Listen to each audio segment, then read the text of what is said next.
got ID with it this time around. Not much armor. A little over 100 health. He has yet to draw blood, although here comes the DBS kill.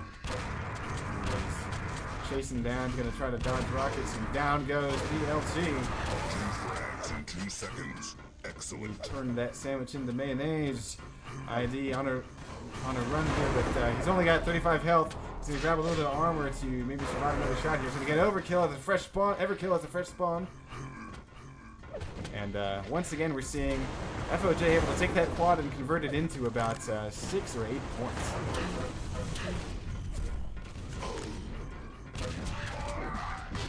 And ID is going to be caught between a rock and a hard place between Bio and the teammate there.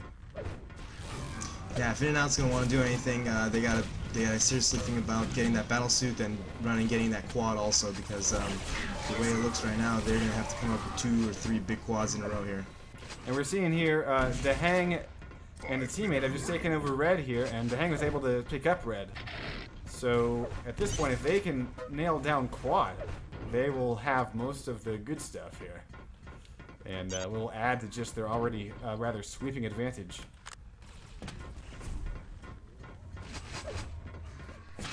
Swap over now. Profuse is grabbing red. Yeah, so it looks like Fires have swapped and been pushed back to red, but they're going to branch out here. They got about 10-15 seconds before quad pops. Nice shot by Profuse, nailing the guy at rail. And here comes a push out into the open. Just a few seconds. There it is, a nice shot pulling down Bio. Battlesuit picked up by the Hang, and he's rocket jumping out. And he will not get quad. It's picked up by Fleischer.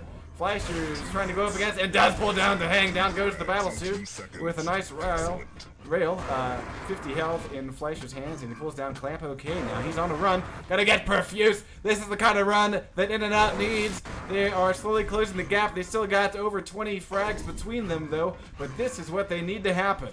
They need to get quad in Fleischer's hands a little bit more often, because he just picked up about 5 frags in a row. It was very, very nicely done.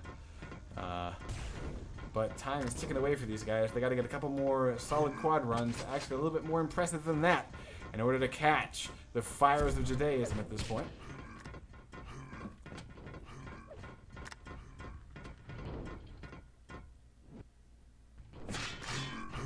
And this time, Red's picked up by Fleischer. He's just stuck around in the red area. He's going to team up with the teammate here. We're going to go take a look at Fires. Looks like they are going to perhaps secure quads. Clamp okay, chasing down somebody who was peeking around the corner there. But he's been joined by a fresh spawn. He's going to grab the armor, not give it to his fresh spawn teammate to Hang. But we're seeing a little bit of a congregation here. He's just going to sit here and wait it out. Got a good 30 seconds before quad spawns. Let's take a look. We got ID getting shut down by BLT. And here comes the Hang with an LG. Surviving with 33 health. He's going to drop in, grab himself a little bit of armor, and then getting railed by Bio, who was almost a fresh spawn there. Only 32 armor. And we're waiting on Battlesuit. We got a little bit of coverage to Hang, trying to crash the party. And we do have to pick up Bio, having that Battlesuit, and just rocketing in right in the face. And he can't quite line up a rocket shot. It falls short and bangs into a wall. Clamp with that quad gets the first blood on Everkill. And he has a great stack here, 100-100, but he can't find anybody to kill. Oh, there's the Biosuit, and there's a rocket straight to the gut. Down goes that Battlesuit. Bio going down. I swear, with Bio on the opposing team, I'm going to keep on this fucking thing to Biosuit. Clamp okay, pick it up and get another frag. We go for Fleischer. Yeah, no, he's able to pull down BLT, and has to go for Bio. And he gets a mid-air rail. And before he gets railed by BLT, who's stuck up behind him. But again, we're still seeing, it looks like IO is only able to pull down that lead to about 24. Whereas it was once about 30. So BLT, the red spawns, and he walks away from it for a second. Now he's picked it up, as he got a pretty good stack here. But time is really burning away for these guys. They have to do something miraculous in order to close the gap. I don't think it's going to happen, but they are getting in position to maybe control that quad, and we're seeing that it looks like FoJ has kind of pulled back a little bit here. They're not hanging out at Battlesuit.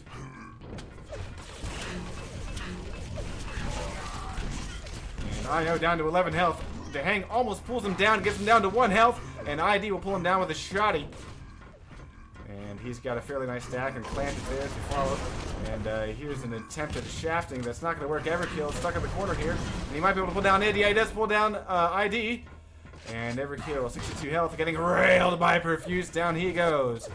Well, looking over at Bio, looking pretty good with a nice stack.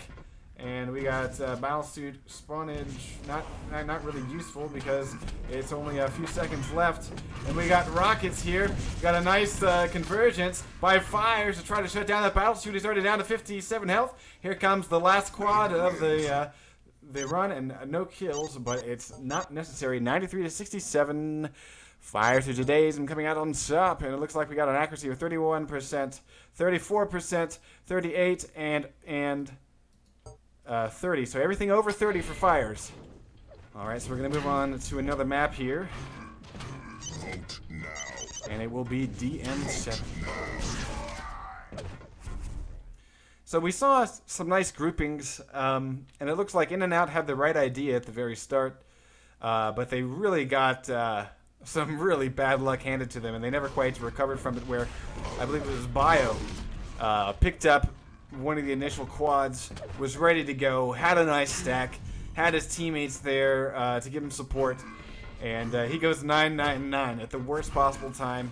He doesn't get any kills with that quad. By the time he comes back, he's a corpse, and it seems like In and Out was just never able to recover. And we also saw that they never quite got their teamwork back together at that point, because that quad pickup was a nice grouping and show of teamwork by In and Out. So let's see how they do on this map. We are almost ready to go here, and looks like we have ourselves a substitution. We're bringing in Sparks, perhaps. Let's see who's going to drop. Now we did see Sparks. Sparks was our King of the Hill for this last week's run, so very nice. And Fires is saying CTF scrim after. It looks like they want to play even more. All right, so we've got the lineup for In and Out. It's going to be Bio, Everkill, Sparks, and Fleischer. Oh, and here comes the noobs. So let's see if we're going to have another swap here. That was a pretty good first match. Pretty old school map. That was a pretty old school map. So I think we figured out the lineup for In and Out. We got Bio, Everkill, Sparks, and one more map restart. Prepare your team. All right, here we go. Another classic TDM map. Yeah, another attempt at a start, and I think we might be actually going live here, guys. And we got a nice start for Sparks. He grabs red, and he's there with the teammates. In that courtyard, he's backing off towards the bridge and hiding out underneath it here. He's going to poke out, trying to dodge rockets. And he gets nailed by one, but only 99 health. And here goes ID up strong against him. But he will go down to that shoddy. Sparks getting a nice start here, 2-2. And we got ID rolling through, taken down. We got a quick exchange, Perfuse coming out on top, and then we're seeing FoJ pulling ahead a little bit here by only 2 frags, and they're converging on quad. It's going to be popping in just a few seconds here. And they have almost secured the room. Although here comes Everkill coming in. And now he's going to face off against quad. Shoddy and Clamp pulls him down. Fleischer goes down again, and it's In and Out. They cannot get out, although there's an MG kill. MG kill by Eric. And he will shut down that quad. But it looks like Fire is able to pull together about 5 frags off of that quad. And they currently enjoy a 4-frag lead. 2 hits. You remember this map change. The configuration of this map changed recently, where they moved the railgun, which used to be in the main area underneath the red armor, and swapped it with the shotgun to change the way this map plays a bit. Yes, it does indeed. I think there was a good change because it kind of made, with the rail here, it made this room a little bit too strong, I thought. Yes. a lot of people used to